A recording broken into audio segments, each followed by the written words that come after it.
ക്ഷേമ പെൻഷൻ പദ്ധതി അട്ടിമറിക്കാൻ സർക്കാർ നീക്കം നടത്തുകയാണെന്നാരോപിച്ചു പ്രതിഷേധ കൂട്ടായ്മ നടത്തി. KSKTUവിന്റെ നേതൃത്വത്തിൽ കരുനാഗപ്പള്ളി ടൗണിൽ മിനി സിവിൽ സ്റ്റേഷന് മുന്നിൽ ധർണ സംഘടിപ്പിച്ചു. തൊടിയൂർ, കുലശേഖരപുരം എന്നിവിടങ്ങളിലും പ്രതിഷേധ കൂട്ടായ്മ നടത്തി.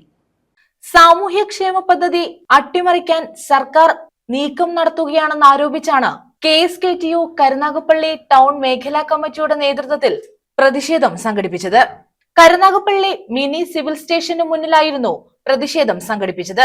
CITU ജില്ലാ ജോയിന്റ് സെക്രട്ടറി PR വസന്തൻ ഉദ്ഘാടനം ചെയ്തു. ഇവിടെ ക്ഷേമ പെൻഷൻ കൊടുക്കുന്നതിനുള്ള ഉത്തരവാദിത്വം അവർക്ക്. അപ്പോൾ അതിന് എന്താ ഗവൺമെന്റ് ചെയ്യുന്നത്? ഗവൺമെന്റ് ഗ്യാരണ്ടി നിൽക്കും. ഗവൺമെന്റിന്റെ ജാമ്യത്തിൽ ലോകത്തിലെ ഏറ്റവും സുരക്ഷിതമായ ജാമ്യം എന്ന് പറയുന്നത് സർക്കാരിന്റെ ജാമ്യമാണ്. അപ്പോൾ സർക്കാർ ജാമ്യം നിൽക്കും. അപ്പോൾ അതിന് വേണ്ടിയിട്ട് ഈ പൈസ സമാഹരിക്കാൻ വേണ്ടി ഗവൺമെന്റ് ഒരു പെൻഷൻ ഫണ്ടുണ്ടാക്കി. കാലാകാലങ്ങളിൽ പെൻഷന് അർഹതപ്പെട്ടവരുടെ പേര് വിവരങ്ങൾ ഈ സഹകരണ കൺസോർഷ്യത്തിന് കൊടുക്കും. അപ്പോൾ സഹകരണ സംഘത്തിനൊരു ലാഭമുണ്ട്. എന്താ ലാഭം?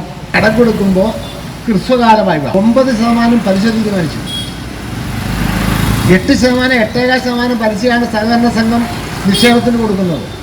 അവിടെ 9% പലിശ ഗവൺമെന്റ് കൊടുക്കും ഇവർക്ക്. ഇബ്രാഹിംകുട്ടി അധ്യക്ഷത വഹിച്ചു.